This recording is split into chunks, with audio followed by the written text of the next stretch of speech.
Good day, this is Teacher Ian and welcome to Sarasa Suited Burapa online class. How are you today? I hope that you are doing well. Before we start with our lessons, let's have our vocabularies. Number 1. Exercise. Exercise. Exercise. Spell exercise. E-X-E-R-C-I-S-E.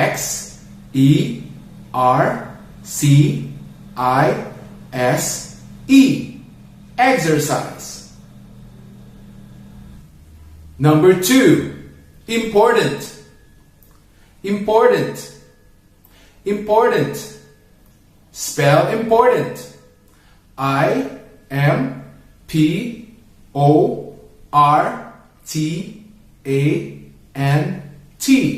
Important. Number 3. Energy. Energy. Energy. Spell energy. E-N-E-R-G-Y.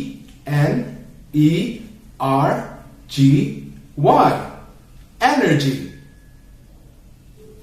Today we are going to talk about exercises that we do at school. Are you ready? Let's go!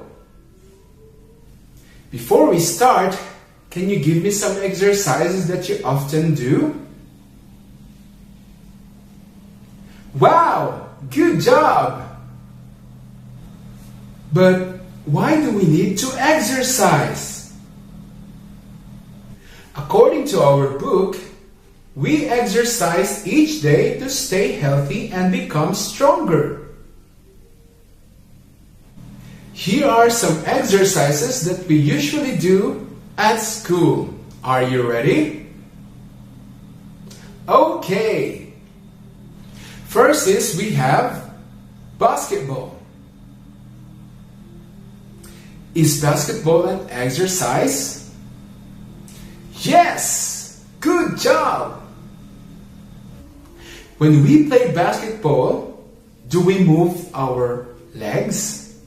Do we move our feet? Or do we move our hands? Or do we move our arms? Yes! In fact, we move our whole body.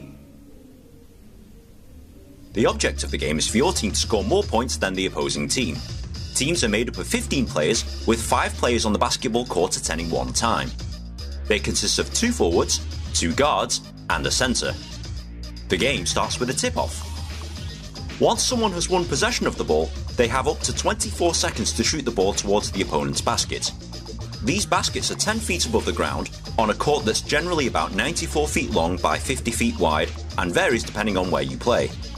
To move the ball up the court, you can either pass the ball to a teammate, or dribble the ball where you bounce the ball up and down repeatedly whilst in motion.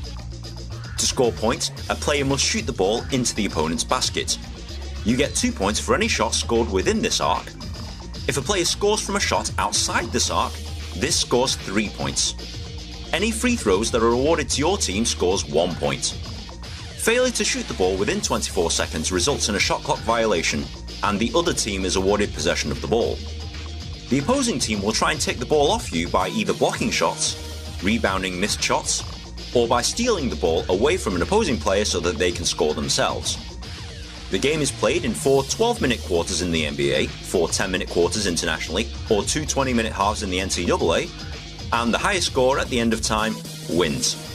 There are no ties in basketball, so if the scores are tied at the end of regulation, overtime periods will be played to determine the winner. Wow, that was the shortest video ever! Unfortunately, it doesn't stop there. Whilst basketball is an easy game to understand, I've just explained the basic concept of the game. There are a lot of things in basketball that you're not allowed to do, so to make it easy for you to understand, there are generally 2 types of things you can't do: violations and fouls. Violations are generally called when you break one of the rules. The main violations include shot clock violation. As earlier stated, your team has 24 seconds in which to shoot the ball. If you've not shot the ball within this time, a shot clock violation is called and the ball is awarded to the other team. Double dribble. In basketball, you're only allowed to dribble the ball and stop once. If a player then begins to dribble again, this is known as double dribble and the ball is awarded to the other team. Travelling. If a player takes too many steps without dribbling the ball, this is travelling. And surprise surprise, the ball is awarded to the other team. 3 in the key. A player cannot stay in the key, which is this section of the court, for more than 3 seconds. Charging. A violation in which the attacking player runs into a stationary defender. Possession of the ball is awarded to the defending team. There are other violations that I've included a brief description of here, but the ones I previously mentioned are the ones you're most likely to encounter in a game. Fouls. Fouls are the most complicated thing to understand in basketball, but I'll try to explain this in the easiest way I know how. There are 3 types of fouls: personal fouls, flagrant fouls, and technical fouls. Personal fouls occur when a player commits illegal contact against another player. Imagine 2 players, an attacking player with a ball and a defending player without the ball. Now imagine 2 giant cylinders that surround them that extend from the floor to the ceiling. Neither of these 2 players is allowed to encroach in each other's cylindrical space.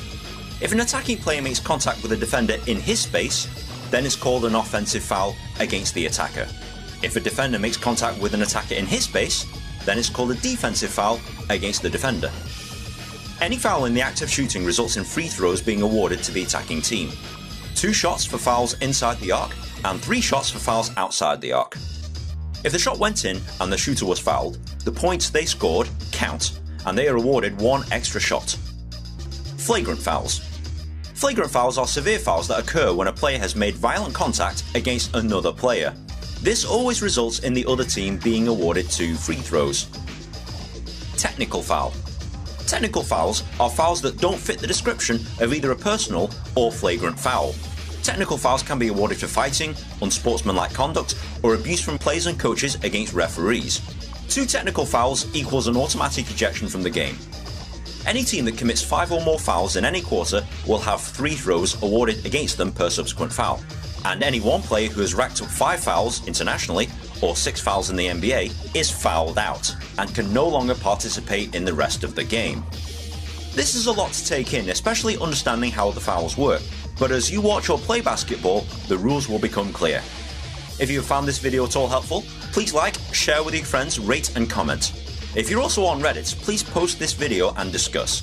It takes me ages to make one of these things, and good karma is always appreciated. Enjoy basketball. Next is football. Same with the basketball. In football, we also move our hands, our arms, our legs, and our feet.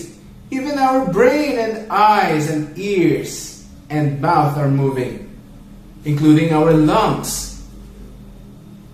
The whole body is moving. It explains the rules of association football.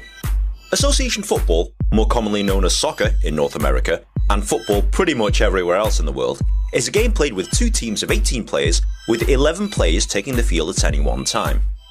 The object of the game is for your team to score more goals than the opposing team. To score a goal, you must put the ball in your opponent's goal. For it to count, the whole of the ball must cross the goal line.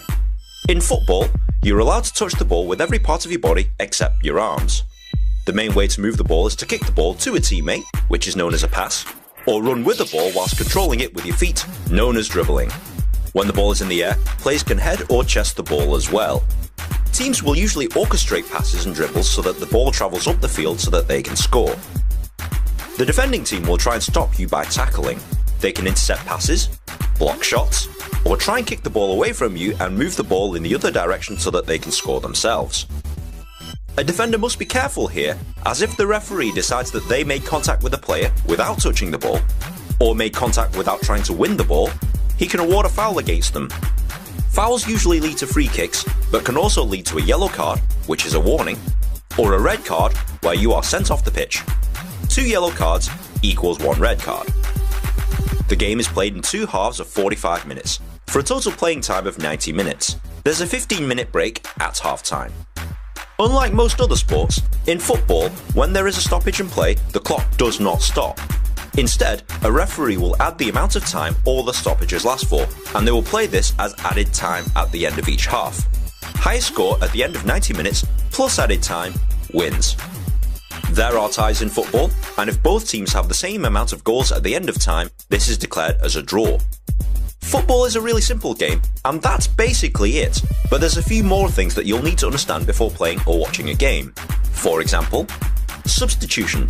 A team can change up to 3 players during a match. To do this, they must inform the 4th official of who they want to take off and who they want to put on. Only in a stoppage of play can a substitution be made. A team cannot change a player if he's already been sent off. Handball. If you happen to touch the ball with an arm, forearm, elbow or hand, the referee will call handball against you and possession of the ball is awarded to the other team. If you commit a handball in your own penalty box, the other team will be awarded a penalty kick. Penalty kick. If a defender handles the ball in the penalty box or brings down an attacker with a scoring chance in the box, the referee will award a penalty kick to the other team. The ball will be placed on the spot and any attacking player can try and score with 1 kick against the goalie. If a shot is scored, it counts as a goal. If a shot is missed and it goes out of play, it's a goal kick. If a shot is blocked, the ball is in play and anybody can touch it. Throw in, goal kick, corner kick and free kick. If the ball leaves the field of play, the ball is awarded to the team who did not touch it last. If the ball leaves the sides of the field, a throw-in is awarded to the other team. If you touched it last and it goes out behind your opponent's goal line, a goal kick is awarded to the other team. If you touched it last and it goes out behind your own goal line, a corner kick is awarded to the other team. In the event of a foul, a referee can award a free kick to the team who was fouled. Offside. The dreaded offside rule. To put it in simple terms, imagine a line that extends from your opponent's last defender. You cannot be past that imaginary line when a pass is being played towards you. If you are past the last defender before the ball is passed to you, this is offside and will result in the other team being awarded the ball. For you to be onside, you must be in front of, or parallel to, the last defender when a pass is being played towards you. This is a lot to take in, but it's one of the easier sports to understand. If you watch a game or two, you'll probably pick up the rules after just a few matches. If you have found this video at all helpful, please like, comment, share and subscribe. It takes me ages to make one of these things, and good karma is always appreciated. If you're also on Reddit, you can post this video and discuss it there, but in the meantime, enjoy football. Or soccer, if you prefer. What else exercises do we have?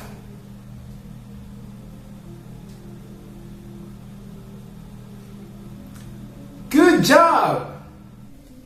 We also have swimming, table tennis, and a whole lot more. But wait!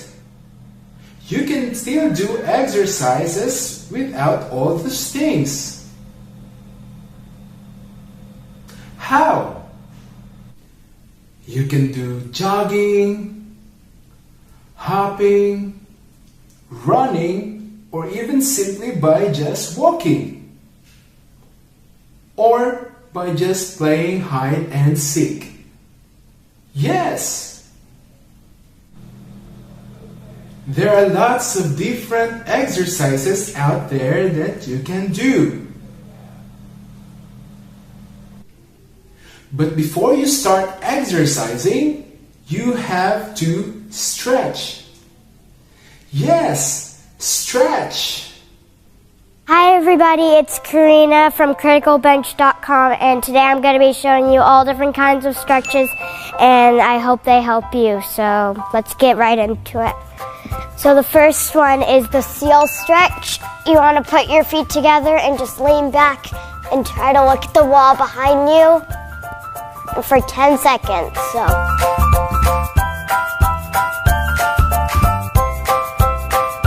Okay, and then you want to knock it out of that position and stay like this and just come back up. And then you want to lean this way, try to slide your arms down to the floor and try to get your armpits down to the floor and stay there for about like 5 seconds. Okay, and now this is called the amazing stretch. So you're just gonna stand like this and you're gonna lean forward a little bit with your right here still straight. Not everybody can do this, but this is the slime stretch into the split, so just try for me. So you just want to slide your legs out as far as you can. And yeah, and just hold it for as long as you can. Okay, and now you're gonna go into crisscross applesauce and take this leg and grab your foot and just roll it around. Now that will stretch out right there. Do it as long as you feel like your foot is stretched out. And now you want to do that to the other foot too.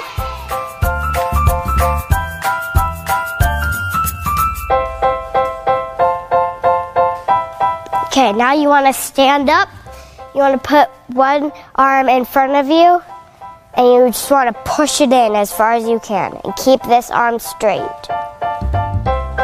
And now you'll feel that stretching right there. And then you'll turn your arm this way and stretch it like that, and you'll feel it stretching right there.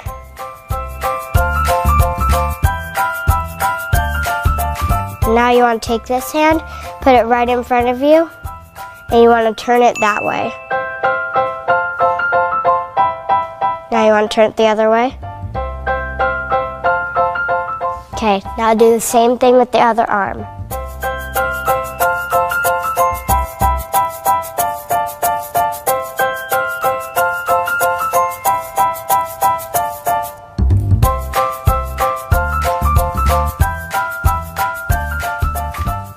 Okay, so now we're going to work on the splits. So you just want to put your legs out just a little bit like mine, like a V. And then you want to put your hands on the ground, and you'll already start to feel back here stretching.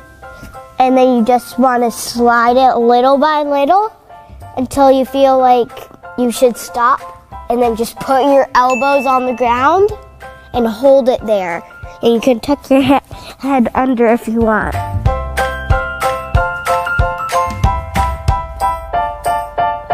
Okay. So now we're gonna work on the bridges. So you're just gonna lay out flat. If you can't do this, this is perfectly fine. But so you're gonna put your knees like this, like you're about to do a sit-up.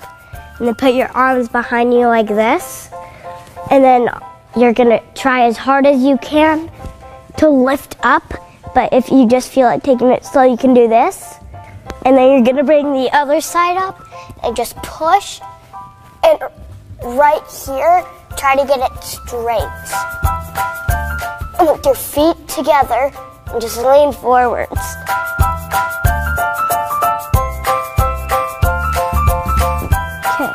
Now, you're gonna sit like this, and you're just gonna let yourself fall backwards and roll, and then come back up. Roll, come back up. Do that to 3 or 4 times.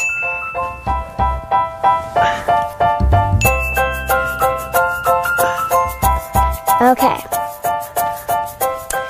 Thank you everybody for watching this video. Make sure to comment down below, give it a big thumbs up, and make sure to subscribe. I hope you like it. So see you next time.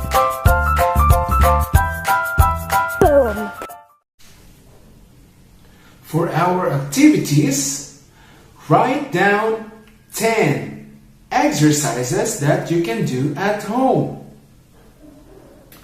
And write down also 10 exercises that you can do at school. Next is perform an exercise that you usually do, whether at home or whether at school. Thank you for watching this video. And students, let me remind you again that our world is suffering from a pandemic, COVID-19. I would like to ask you to please always don't forget to observe social distancing. Wash your hands and always Wear your mask whenever you're going out of your houses. And please always keep safe. This is Teacher Ian. Have a wonderful day. Bye.